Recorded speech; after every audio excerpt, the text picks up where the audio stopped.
স্বাগতম ছোট্ট বন্ধুরা, হাসি খুশি বেবি টিভিতে তোমাদের সবাইকে অনেক আদর। চলো আজকের মিষ্টি ও মজার গল্পটি শুরু করি। টিটো ছিল ভারী মিষ্টি একটা ছেলে। একদিন সে তার ঘরে একটা অবাক করা লাল বাক্স দেখতে পেল। বাক্সটা খুলতেই ভেতর থেকে উজ্জ্বল কমলা রঙের আলো বেরিয়ে এলো। টিটো তো অবাক। ভেতর থেকে উড়ে বেরিয়ে এলো একটা ছোট্ট গোল কমলা রঙের রোবট। তার নাম রোবোপি। রোবোপি তার চোখ থেকে একটা জাদুর ছবি দেখালো, একটা আস্ত চকলেট চাঁদ। হঠাৎ রোবোপি ঘুরতে ঘুরতে একটা ছোট্ট সুন্দর মহাকাশযান বা স্পেসশিপ হয়ে গেল। টিটো আনন্দে লাফিয়ে স্পেসশিপের ভেতর উঠে পড়ল। কি মজার ব্যাপার! সাথে সাথে স্পেসশিপটা জানালা দিয়ে উড়ে গেল আকাশের দিকে। তারা উড়ে চলল চকচকে তারা আর রঙিন গ্রহগুলো পার হয়ে। কিছুক্ষণ পরেই টিটো জানালা দিয়ে দেখল সেই বিশাল চকলেট চাঁদ। স্পেসশিপটা আস্তে করে চকলেট চাঁদের ওপর নামল।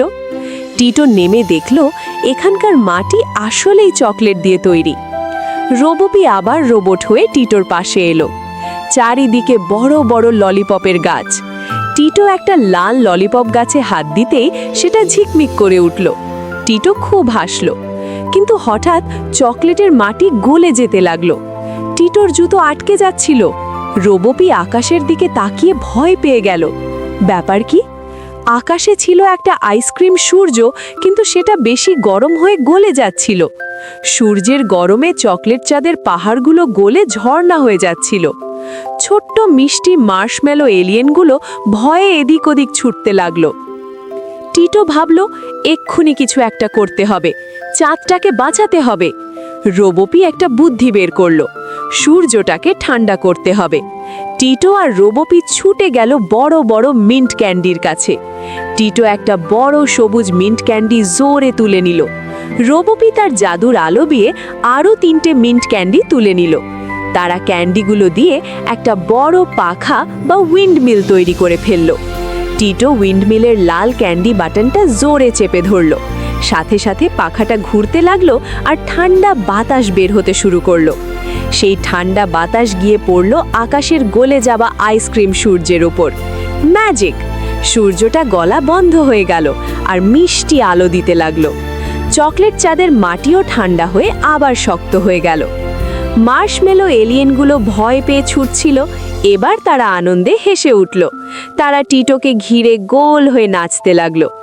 একটা মার্শমেলো এলিয়েন টিটোকে একটা ঝিকমিক করা তারা ক্যান্ডি উপহার দিল।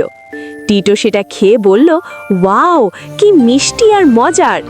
রোবোপি খুশিতে হাওয়ায় ঘুরতে ঘুরতে রঙিন আতশবাজি ফোটালো। টিটো সবার সাথে মিলে খুব মজার একটা নাচ নাচলো। হঠাৎ রোবোপি বিপ করে বোঝালো এবার তো বাড়ি ফিরতে হবে। রোবোপি আবার সেই উজ্জ্বল স্পেসশিপ হয়ে গেল। টিটো তার নতুন বন্ধুদের টাটা বলে বিদায় জানালো। টিটো হেসে স্পেসশিপের ভেতর গিয়ে বসল। স্পেসশিপটা উড়ে চলল চকলেট চাঁদ ছেড়ে আবার পৃথিবীর দিকে। পেছনে পড়ে রইল সেই মজার আর মিষ্টি চকলেট চাঁদ। কিছুক্ষণ পরেই তাদের সামনে ভেসে উঠল আমাদের সুন্দর পৃথিবী। সাদা মেঘের ভেতর দিয়ে স্পেসশিপটা নেমে আসতে লাগলো। টিটোর ঘরের জানালা দিয়ে আস্তে করে ভেতরে ঢুকে পড়ল তারা। রোবোপি আবার একটা ছোট্ট রোবট হয়ে টিটোর পাশে ভেসে রইল। টিটোর এবার খুব ঘুম পাচ্ছিল। তার মনটা ভীষণ খুশি। রোবোপি আস্তে করে তার লাল বাক্সটায় ঢুকে ঘুমিয়ে পড়ল। টিটোও বিছানায় গিয়ে নরম কম্বল গায়ে দিল। টিটো চোখ বন্ধ করল। আসলে আজকের জাদুটা সত্যি কি দারুণ ছিল। ঘুমের ভেতরও সেই চকলেট চাঁদের স্বপ্ন দেখছিল।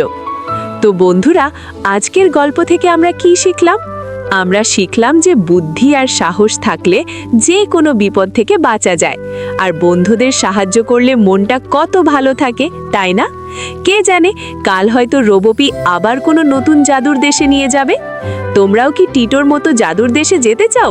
তাহলে আসতে থাকো আমাদের চ্যানেলে নতুন গল্পের সাথে। সবাই মিলে হাসি খুশিতে থেকো। আজকের মতো টাটা বন্ধুরা। আমাদের মজার মজার গল্প দেখতে অবশ্যই হাসি খুশি বেবি টিভি চ্যানেলটি সাবস্ক্রাইব করবে। Bye bye.